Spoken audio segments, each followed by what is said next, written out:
I previously thought, okay, I don't have diabetes, so I don't struggle with insulin resistance. Did you think that too, or is it just me? Am I the only ignorant one? Hey guys, welcome back to my channel.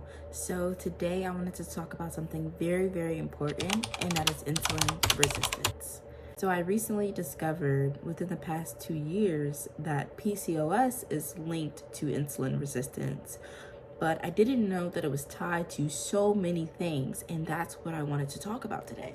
So it's not only tied to diabetes, obviously, PCOS, Alzheimer's, possibly fibroids, high blood pressure, cardiovascular disease, non-alcoholic fatty liver disease, rheumatoid arthritis, psoriasis, and certain other autoimmune diseases. These are all tied to having some level of insulin resistance.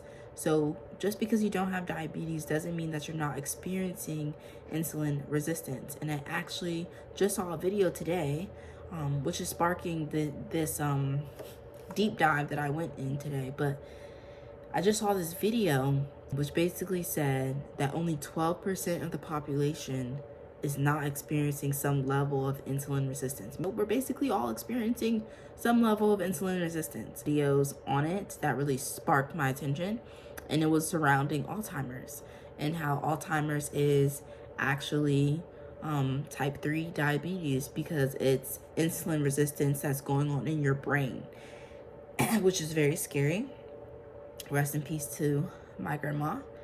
Rest in peace to my grandma Trudy, who did suffer from Alzheimer's.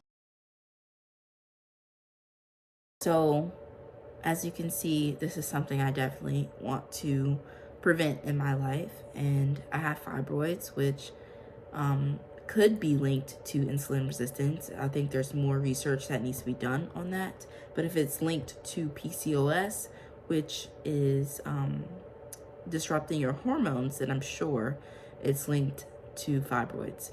And if you do know about more research that's done on that, please let me know in the comments because I would love to read it. But moving to the solutions, because I want to keep this short, and the solutions is what we need. Now we know that insulin resistance is, can cause so many problems, not just diabetes. But what do we do? How can we prevent this from happening to us? So, in a lot of the videos, which I'll play the next part of those videos now, same kind of glucose is just running amok in our bloodstream. Most of your brain just absorbs the glucose, bada bing, bada boom. Some parts of your brain that are dependent on insulin to open the doors to let the energy in. One of those parts that needs insulin to open the doors, the hippocampus, responsible for memory. Here's where the metabolic situation and insulin resistance comes in. If the cells in the part of your brain that are responsible for memory and learning are resistant to letting efficient fuel get into the brain, what do you think that's going to do to your brain over the long haul? Well, nothing good, I'll tell you that right now. So what can we do about insulin resistance that's in our bodies and brains? You got to use your muscle. Like squats? Yeah, baby, like squats. But what if I can't use my legs? I dare you to do this for 1 minute straight. Squats aren't magic, arm raises aren't magic, muscle is magic. Muscle pulls the glucose from your blood so your insulin doesn't have to deal with it. We need to become hyperfixated on insulin sensitivity. It's gonna save our brains. as you can see, they were saying all you need to do is 20 squats after each meal. And this goes back to the point of like people saying, oh yeah, you need to take a walk after your meal. You need to let the food digest and blah, blah, blah, blah, blah. Those people knew what they were talking about. Our grandmas, aunties, and uncles, they knew what they were talking about. You do need to exercise after you eat. And here's the very simple reason why it all makes sense. You need to use the energy. You need to use the energy. You're eating the food for the energy. Now you need to use the energy. We cannot just eat and sit on the couch, like the couch behind me, and watch TV for an hour. No, we need to use the energy.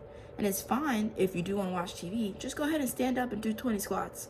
And know that your muscles are working, and your muscles are going to help slow the blood sugar spike that's going to occur.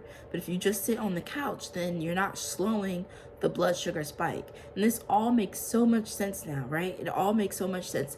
And this is why, they say don't eat on a full stomach. Don't do that, because your body has to use that energy. And if you can't use that energy, then that's when all these problems start happening. That's when your blood sugar levels spike. And that's why you start developing insulin resistance and, different issues like diabetes, Alzheimer's, fibroids, PCOS, and it's crazy. But maybe we all knew little bits here and there, but it's starting to actually holistically make sense now, at least for me. And if it is for you, please let me know how you feel in the comments. But yes, in other videos that I was watching on this, it was just saying, do your 20-minute walk, do your 20-minute squats, heck, do 20 jumping jacks, move your body a little bit after, at least a little bit after you eat. And now that is for these exercise portion of it. Okay, now moving to the diet portion. Eating fiber is very important. And I'm not saying that, we won't have times where we eat foods that don't have fiber in it, because that's just not realistic for the times, What I am saying though is, if you are having dinner, and I'm literally drawing right now if you're having dinner and there's broccoli on the plate, there's mashed potatoes on the plate, and there's salmon on the plate, then you can structure your dinner to help you slow the spike in blood sugar. So if there's broccoli, mashed potatoes, and a piece of salmon, you need to eat the broccoli first, then the salmon, and then the mashed potatoes, in order to help slow the spike of your blood sugar. And it's literally that simple. Is that realistic? Yeah, I think that's pretty realistic. I like to save the best for last. And for me, I probably realistically will eat the broccoli first, then eat the salmon while I eat the mashed potatoes.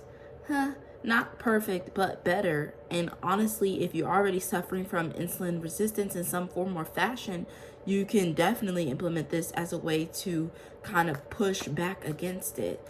Then also for breakfast. Breakfast is very, very, very, very, very, very, very, very, very important. I said it in my last video. I'm going to say it again, and I'm going to stand 10 toes down on it this time, because I looked it up on ChatGPT and it backed me and validated what I already knew to be true. Breakfast is very important. If you have a lot of fiber for breakfast, then whatever you have for the rest of the day is basically going to be slowed. Whatever spikes you have later is not going to be as high, because you have so much fiber for breakfast. And that is crazy to me, like crazy cool, because we can actually control the narrative here and help ourselves. We can help ourselves. That's really what I'm getting at.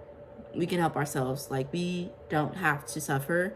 And I'm not saying, don't eat the brownie, don't eat the cookie, don't eat the thing with little fiber in it, okay? Because we're humans, and everybody likes a sweet treat sometimes. What I am saying though is that before I eat that cookie, I'm gonna eat a salad first.